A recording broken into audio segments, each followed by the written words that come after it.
Selanjutnya adalah kardinalitas one to many atau many to one, sebaliknya ya. Kita fokus ke kardinalitas maksimumnya ya.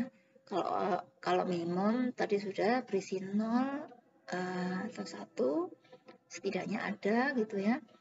Dan itu berada atau diletakkan di sebelah kiri angka yang ada di dalam kurung ya.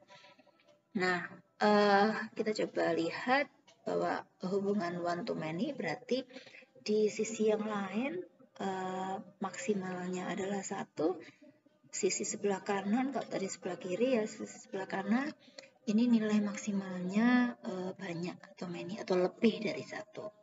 Atau bisa juga dibalik yang many to one. Nah, ini contohnya kita bisa lihat pada transaksi penjualan yang dihubungkan dengan penerimaan kas lagi ya. Karena kita bisa lihat di sini penjualan maksimalnya adalah many, banyak. Kemudian penerimaan kas maksimalnya adalah 1. Yang dimaksudkan apa? Berarti penjualan dapat dihubungkan dengan banyak penerimaan kas. Sebuah penjualan dapat dihubungkan dengan beberapa penerimaan kas. Satu baris penjualan bisa muncul gitu ya, bisa muncul pada tabel penerimaan kas itu beberapa kali atau berulang kali. Maksudnya apa? Berarti kalau ada satu penjualan tapi penerimaan kasnya ada lebih dari 1 gitu ya, berarti ini bisa dikatakan dicicil ya, diangsur. Pada penjualannya tanggal 10 gitu ya, kemudian langsung dibayar tanggal 10, kemudian di tabel penerimaan kas tertulis bahwa tanggal 10 ada penerimaan kas.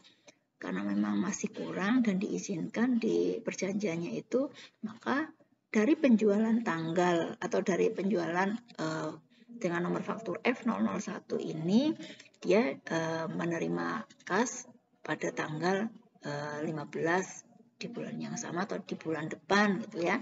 Tetapi masih mencantumkan faktur 001 F001 gitu ya. Nah, selanjutnya penerimaan kas dihubungkan dengan paling banyak satu kegiatan penjualan. Nah, berkaitan dengan saldo rekening gitu ya. Seperti itu. Jadi, kalau kita bicara sebaliknya ya, karena menggunakan konsep ini yang dekat dengan entitas itu keterangannya ada sebelahnya. Penerimaan kas ini dihubungkan satu penerimaan kas bisa satu penerimaan kas akan ditempel pada tabel penjualan sebanyak 1 gitu ya. Jadi langsung penjualan cash gitu ya, satu penerimaan kas gitu ya, satu kali kita memberikan kayak semacam mungkin deposit gitu ya, kita berikan sekian juta gitu ya untuk beberapa penjualan, meskipun penjualan itu belum terjadi gitu ya. Misalkan seorang customer gitu ya, karena sudah bermitra dengan baik dengan perusahaan, biasanya dia akan berikan sejumlah nominal gitu ya, 10 juta misalkan gitu ya, tapi tidak hanya untuk sekali pembelian gitu ya, tetapi atau penjualan itu ya, tetapi dia akan membeli atau membayar ini untuk beberapa kali transaksi penjualan gitu. Jadi kalau misalkan teman-teman